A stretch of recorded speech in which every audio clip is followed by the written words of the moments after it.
ఈమె రత్నమ్మ కదమ్మా, రత్నమ్మ గారు ఏ ఊరమ్మా? పొదిలి, ప్రకాశం జిల్లా.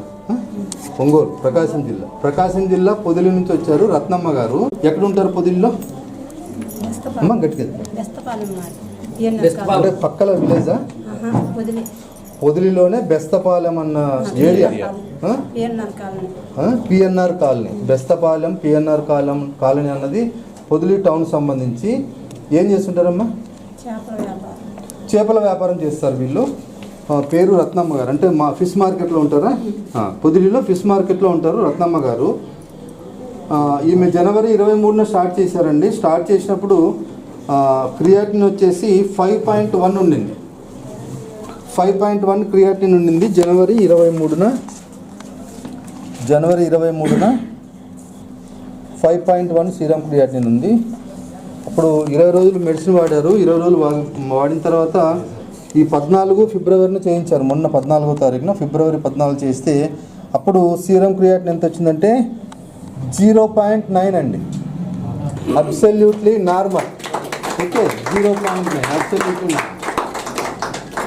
సో 5.9 నుంచి అంతేనా, 5.1 నుంచి 0.9 అబ్సల్యూట్లీ నార్మల్కి వచ్చేసింది విత్ ఇన్ 20 days. కాకపోతే ఏంటంటే ఇక్కడ సమస్య,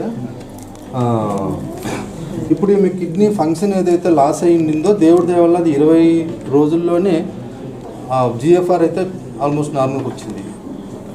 అట్లా అని ఇప్పుడు ఆమె ప్రమాదం నుంచి బయటపడ్డారని కాదు. యాక్చువల్గా ఈమెకున్న సమస్య వేరే. ఈమెకు సంబంధించి అంటే సీకేడి కాదు, ఈమె PKD patient. So polycystic kidney disease అనే ఒక వ్యాధితో బాధపడుతున్నారు.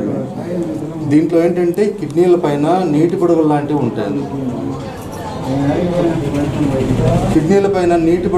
ఉంటాయి. అది పాలిసిస్టిక్ కిడ్నీ డిసీజ్ అంటాం దాన్ని. అది జెనెటికల్ రీజన్స్ వల్ల వస్తుంది. సో క్యూర్ అన్న దాని గురించి మనం మాట్లాడడానికి అవకాశం లేదు. ప్రస్తుతానికి ఈమెకు జరిగిన మేలు ఏంటంటే కిడ్నీ ఫంక్షన్ అయితే పెరిగింది, కాకపోతే ప్రాబ్లం అట్లే ఉంది. ఆమె ఈ ప్రమాదం నుంచి బయటపడ్డారని చెప్పడం నా ఉద్దేశం కాదు.